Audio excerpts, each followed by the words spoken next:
अब हम बात करते हैं next one, contribution of a atom at different location. अगर कॉर्नर पे है तो कितना कंट्रीब्यूशन होगा यूनिट सेल में, अगर फेस सेंटर में होगा कितना कंट्रीब्यूट करेगा यूनिट सेल में, मतलब कितना पार्ट क्यूब के अंदर होगा पता लगाना है। लेट अस सी। तो अपना टॉपिक क्या है, टॉपिक है कंट्रीब्यूशन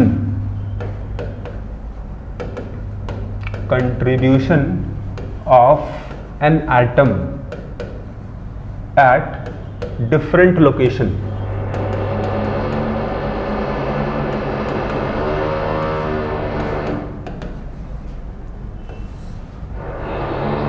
तो अगर यहां देखिए हम फर्स्ट वन, अगर अपने पास एटम कहाँ है, बॉडी सेंटर पे है।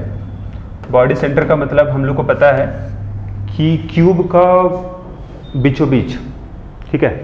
तो अगर अपने पास क्यूब है, अगर अपने पास ये क्यूब है तो बॉडी सेंटर किसको बोलेंगे हम, जहां इसका बॉडी डायगोनल्स मीट करेगा, मतलब एक बीच का एक पॉइंट है जी, ठीक है। यहाँ पर एटम है तो कितना इसका कंट्रीब्यूशन होगा इस यूनिट सेल में, या फिर बोले हम इसका जो एटम है this is shared by how much unit cell, तो बोलेंगे it is shared by only one unit cell, बिल्कुल अंदर में है, कोई इसको शेयर नहीं कर रहा है, मतलब इसका पूरा का पूरा पार्ट इसके अंदर ही है, कंट्रीब्यूशन पूरा का पूरा है।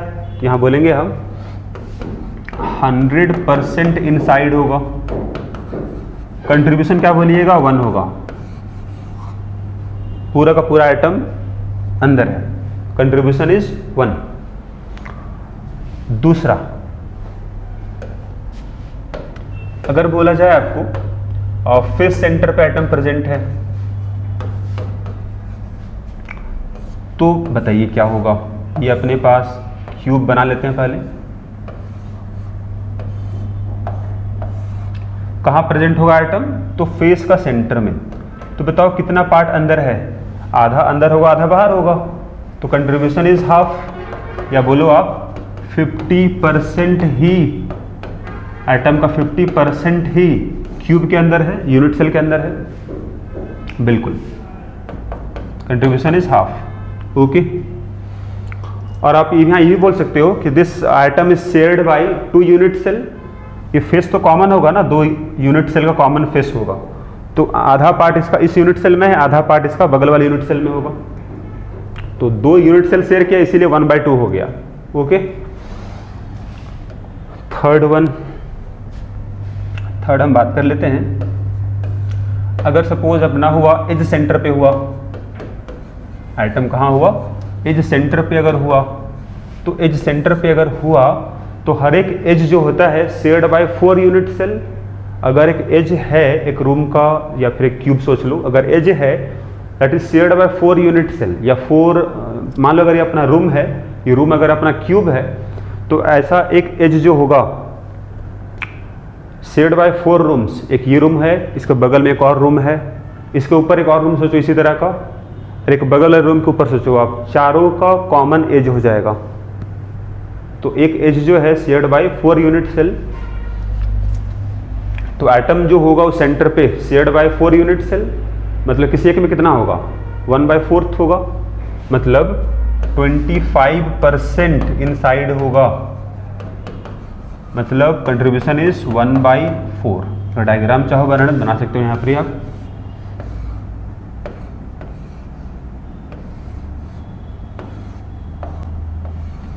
कहां पर एटम है, एज के सेंटर पे है, एज के सेंटर पे है, तो यहां लिख लोगे आप इच एज इच एज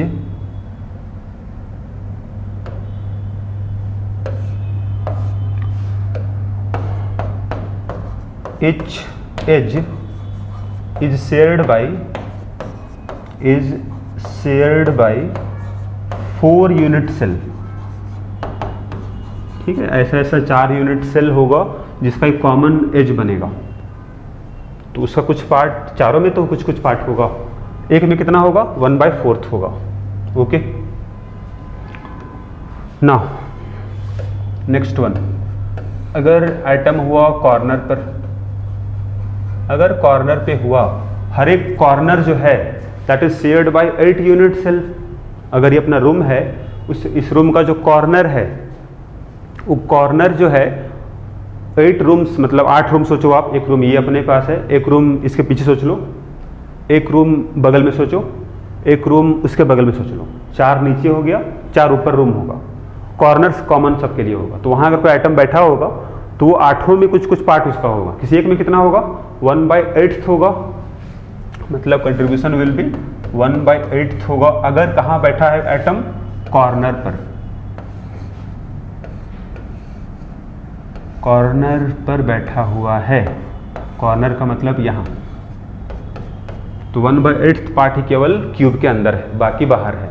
ठीक है, अब जरा हम ये एक बार डिटेल में देखना चाहेंगे क्यूब को, और उससे रिलेटेड जो भी टर्म्स है उसको हम यहाँ पर देख लेते हैं, जो कि पूरा चैप्टर में इस्तेमाल होने वाला है।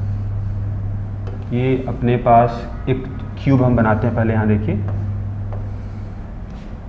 ओके,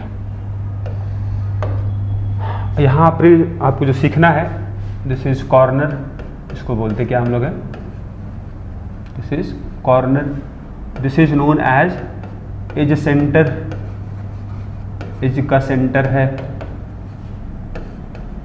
ये अपना एज कहलाएगा।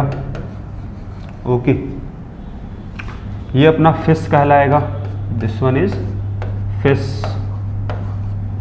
और यहाँ अगर कोई आइटम हुआ, अगर ये भी एक फेस ही है, यहाँ कोई आइटम हुआ तो क्या कहलाएगा, कहाँ पर ही है, फेस सेंटर पे है। एज था, एज का सेंटर पे है एटम। ठीक है, इसके अलावा ये कहलाएगा अपना फेस डायगोनल, जो यहाँ से पास हो रहा है यहाँ तक आ रहा है, this is known as face diagonal, ये भी कहलाएगा face diagonal. So this one is what, this one is face diagonal है, ये भी अपना फेस डायगोनल, जहां मीट करेगा फेस डायगोनल वही होगा फेस सेंटर।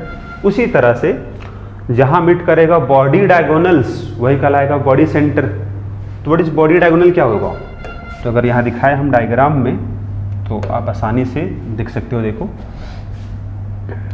दो अपोजिट कॉर्नर को आप, ये अपने पास कॉर्नर है, ये अपोजिट कॉर्नर है, ये अपना कहलाएगा body diagonal, this is known as body diagonal कहलाएगा। ओके, उसी तरह से इस कॉर्नर को इस कॉर्नर से मिला दो तो क्या मिलेगा, अपना एक और मिलेगा बॉडी डायगोनल। सेंटर क्या बोलेंगे हम, this is known as body center, तो this is known as body center. Okay, अब यहाँ एक दो पॉइंट और हमको बताना है, उसको देखिए। फेस डायगोनल पास कहाँ से होगा, तो इट विल पास, देखो दो कॉर्नर से होते हो, दो कॉर्नर से पास हुआ और फेस सेंटर से पास हुआ, तो it will pass through two corner and one face centre. ठीक है, ये कहाँ से पास होगा बॉडी डायगोनल, देख लो, दो कॉर्नर है और बॉडी सेंटर से, तो it will pass through two corner and one body centre. ये सब इंफॉर्मेशन आपके लिए जरूरी है आगे, इसीलिए आपको बता रहे हैं। ओके, अब यहाँ से हम कुछ और इंफॉर्मेशन लिख लेते हैं। आइए, अगर कोई पूछे आपको एक क्यूब में नंबर ऑफ कॉर्नर कितना है, तो बोलिएगा 8 कॉर्नर है। नंबर ऑफ फेसेस है ना, कितना फेस है, 6 फेस है, 1 2 3 4 5 6। ठीक है, नंबर ऑफ एज कितना है, तो हम ये बता चुके हैं भाई 12 एज है। नंबर ऑफ फेस सेंटर कितना होगा, तो जितना फेस है उतना सेंटर भी होगा, नो प्रॉब्लम। अगर पूछा जाए नंबर ऑफ एज सेंटर कितना होगा, नंबर ऑफ एज सेंटर कितना होगा, जितना एज है उतना सेंटर भी होगा। नंबर ऑफ बॉडी डायगोनल कितना होगा, बॉडी डायगोनल कितना होगा, कितना डायगोनल होगा, कितना बॉडी डायगोनल होगा। 8 कॉर्नर अपने पास है और 2 अपोजिट कॉर्नर को मिला दो तो बनेगा एक बॉडी डायगोनल। टोटल अगर 8 अपने पास कॉर्नर है तो 4 बनेगा, 4 होगा ये। Okay, number of face diagonal कितना होगा, एक फेस में 2 बनेगा डायगोनल, एक फेस में 2 बनेगा फेस डायगोनल, एक फेस में 2 डायगोनल है। टोटल 6 फेस था, 6 × 2 12 फेस डायगोनल पॉसिबल होगा। अब कुछ और यहाँ इन्फॉर्मेशन देखो, अगर हम मान ले एज लेंथ ऑफ क्यूब का एज लेंथ अगर a होगा तो बता सकते हो लेंथ क्या होगा, लेंथ ऑफ फेस डायगोनल का लेंथ क्या होगा। कोई दिक्कत नहीं है जी, ये अपना a है, इसको हम क्या माने, a माने, ये भी तो एज लेंथ ही है, ये भी क्या होगा, a होगा। तो निकालना है आपको, यहाँ से लेकर यहाँ तक एडिशन से निकालना है आपको, है no problem. With the help of Pythagoras theorem हम निकाल सकते हैं। कितना आएगा, √2a आएगा। अगर पूछ लिया जाए यहाँ पर क्या लेंथ होगा, length of body diagonal, body diagonal का लेंथ क्या होगा, तो ये भी निकल जाएगा आसानी से। कितना आएगा, √3a आएगा। जरा देख लो यहाँ पर आप, ठीक है। अगर आपको निकालना है किसका लेंथ, बॉडी डायगोनल का, नो प्रॉब्लम, डायग्राम समझ में आ जाएगा आपको।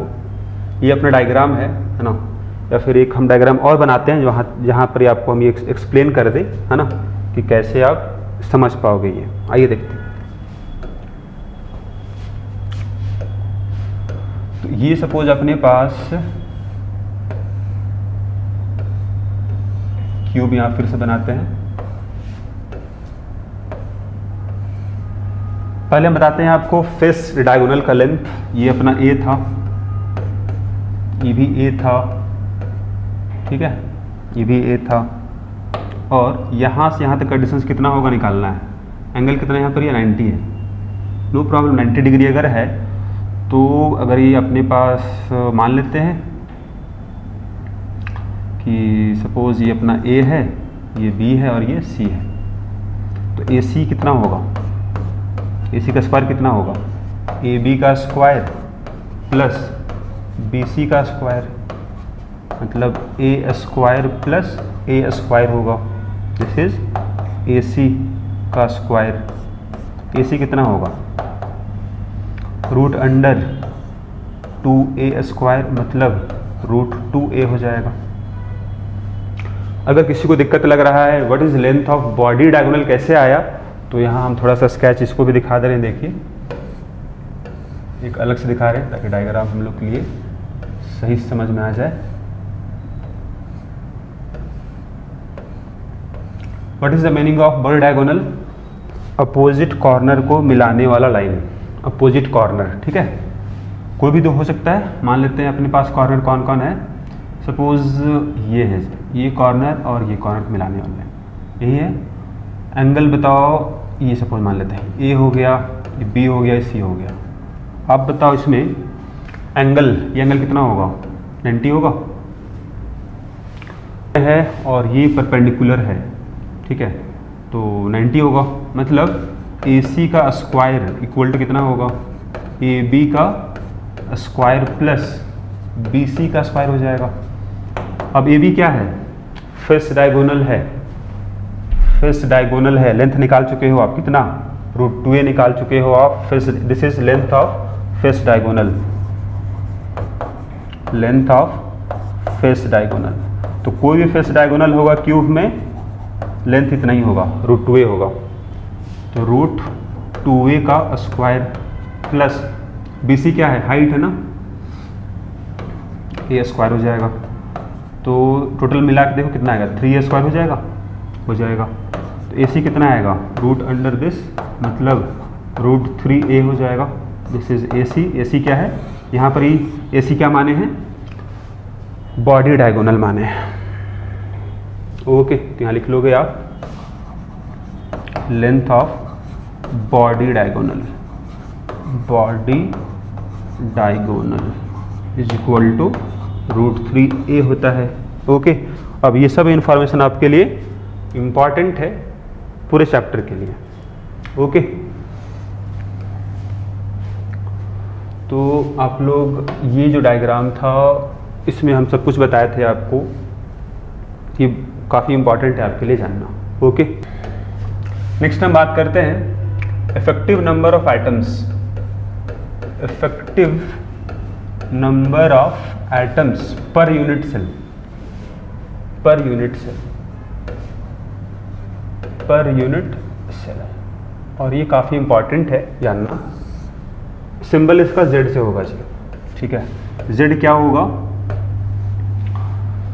तो effective number of atom per unit cell, मतलब यूनिट सेल में एटम तो बहुत जगह रखा हुआ है, कॉर्नर पे है, फेस सेंटर पे है, बॉडी सेंटर पे है, लेकिन कितना एटम क्यूब के अंदर है उसको बोलते हैं effective number of atom of unit cell या फिर पर यूनिट सेल, Z बोलते हैं। ठीक है, कैसे निकलेगा, तो नंबर ऑफ एटम जितना भी होगा कॉर्नर पे या फिर बॉडी सेंटर पे या फिर फेस सेंटर पे या फिर एज सेंटर पे, इनटू क्या करोगे उसको आप, कंट्रीब्यूशन हम निकाल चुके हैं पीछे, contribution of atom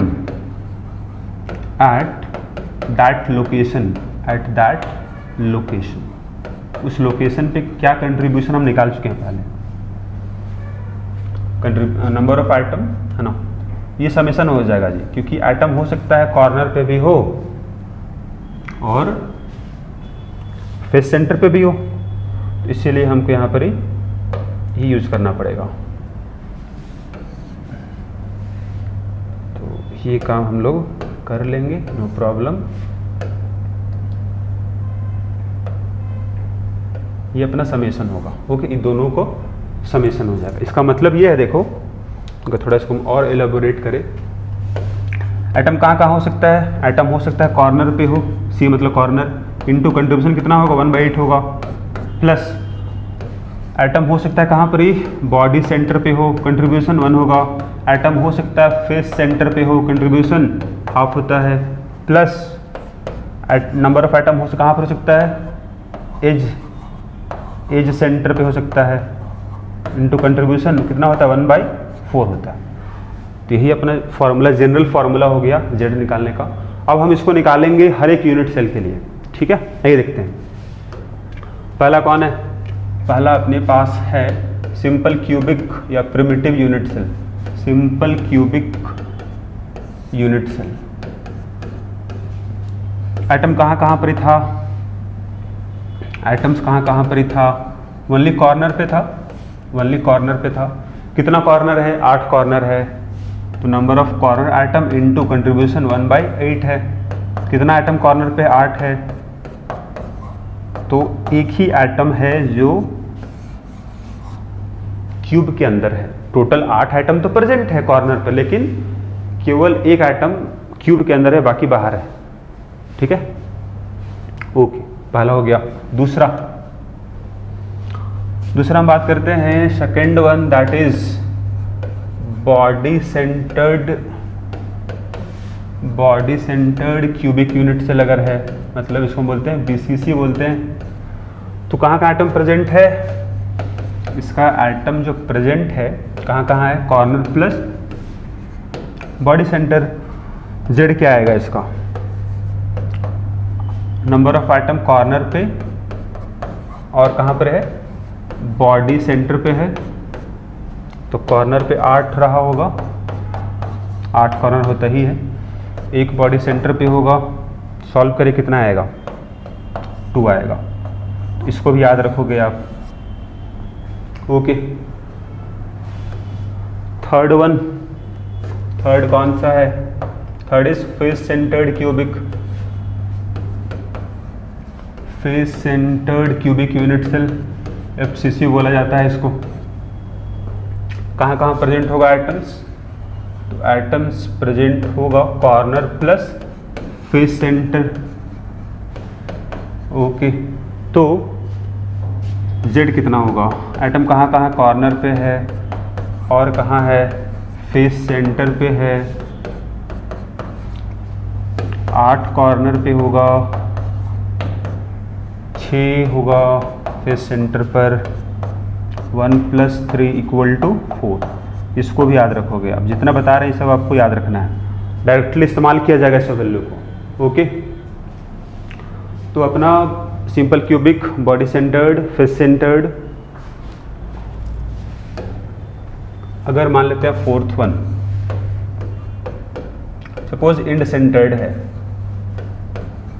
in centred अगर क्यूबिक यूनिट सेल है, तो बताइए इसका एटम कहाँ कहाँ प्रेजेंट होता है, corner plus Ni2 opposite face centre, Ni2 opposite face centre, Ni2 opposite face centre. Okay,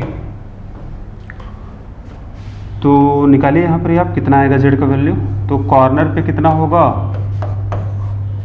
है ना, प्लस क्या कीजिएगा, कितना फेस सेंटर पे है,